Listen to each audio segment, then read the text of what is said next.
présentement, l'air est très grave. Maliens, Kobe Dugu Kono, bi vendredi 19 juin 2026, Aïwa, oube ka no-fly zone de préparer Kidali. Il n'a pas eu que Kadhafi la Libye. Ka no-fly zone, o de be ka préparer Kidali. Ma fo Mali autorité mogola na sigile ba wula ka jode. Tero be ka tero anu ka sponsoro. Mogo munu be ka tero deme. Ou bien plan de la Mali contrôle, ne kan ne be bien informé parce que ne ka orul do ka bien informé. Wala be ka no fly zone préparé. Mais Kidal perd la tsukamina. Mena secret fo Mali ngena bi. Anye Kidal perdi tsukomi. Kidal ma perdi asimi ngina made. Awatange Kidal be tero bulu. Malien cité lafia. Naman kolosi Kidal be sécuriser Mali yoro be geleya.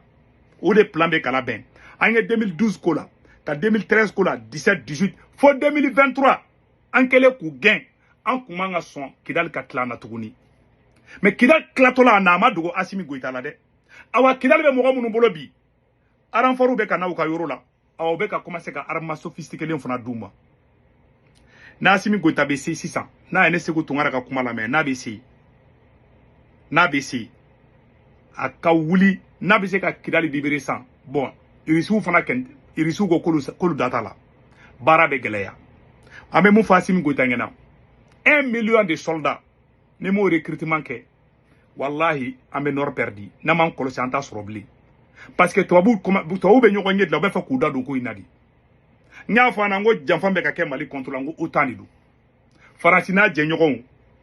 farasima dugo nya video ke kuno nya ira malende bela jenna farasi ya ira ko be marfa duba yaro nyo video ke kuno bela jelo awa information flana be be fa ka no fly zone de ke no fly zone de dore ka bengan ke Mali armée kanata Kidal CPI ni fengen na ube ka commencer ko lube fana saisi yaro nyo bela jele fana nga odongo video la maintenant Kidal bini yere parce que ko do be Mali kono et se vous trouvez kuma do fala mena ira malende bela jele nga kuma ina me Malia bela jele nga ni kuma la me folo. Je vous demande vraiment de voir l'avenir et de revenir à la vérité.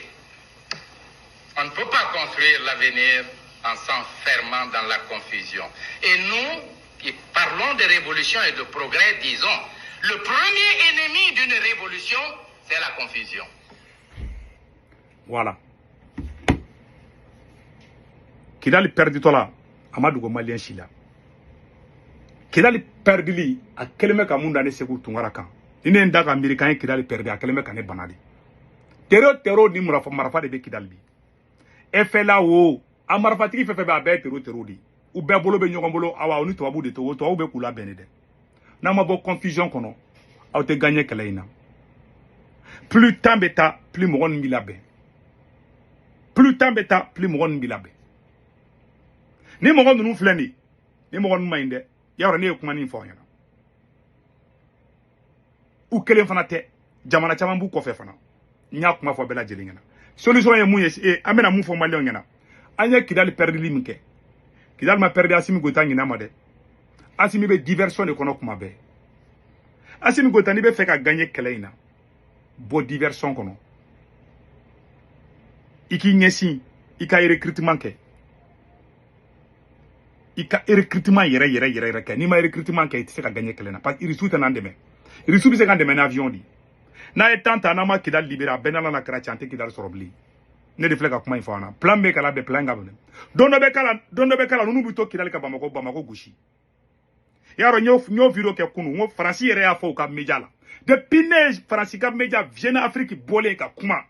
wallahi ne ma lafia billahi tallahi ne ma lafia angani jamana nyuma mbay ne klato fla onata kan sigile bamako kono woglo ngam fola mana kola fi man kan jema may politicien de nodo karsa de nodo na maboko na ore abe fo de mako confusion domina tero domina nye échec ke tenzawaten an kumanga songa tenzawaten perdi na tenzawaten perdi tero commencera à avancer Kidali kado borafo Kidali le 22 septembre 2025 le 22 septembre 2025 Kidali ka muso do bora na fa bamako kono koni Mali autorité moko ma wuli ka jo ko Kidali te Mali bolo bile ki te se ka bo Kidali koni bora dro ko majugu bi kumbe Amadogo Kidal Kafoko Kidal perdira ko karsa nodo nin korane cha galon di donde marfa tigu de wula kata Kidal ne politicien te mangashite Amadogo Asimina le 22 septembre au feteli munkera Kidal gamuso mi kumana anga jango kumakana me folo ne bora Kidal le kele inkera ambora Kidal le donc ne malien ya nana nanga hore yalma yira malia membe mi fo kuma sabade Mbappé Kamifo Hashimi Kidal mablade parce que Kidal mo utara mais soda sumunu nana Kidal mabla feu parce que ambe Kidal kono mo mobility bo embargo de banka Alger ti do anse Mali fana ti do anse anta do ambe yero june yare anga so deya bede tara antara ka kan so mun to ye ube ku kadi ka do ko no kanga mina mbete so anga koronto mo ande so bili ni yiri de obi to ka kari ka yiri ulabo ka to bili ke mu ye mo mun nde ya mo dama doron de tora mun tora fana u segenendo u nyannendo an yere mun nana an segenendo bi bomoko sigi manogo abara jele kuma me nin kara ka sura ma Kidal perdide ne segu tungara video ken na domina segu tungara ide kan jatege arama de nitika bana do ite fura surala mama ni taken galon ite marché ala te ba ala madli ka barka don galona nin kara do me anya bo anya alertike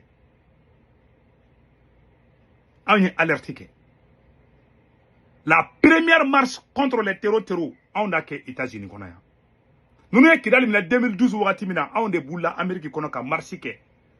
kata fo Nations Unies dala neji koro sans koro ngonu ye terror de ngantou fait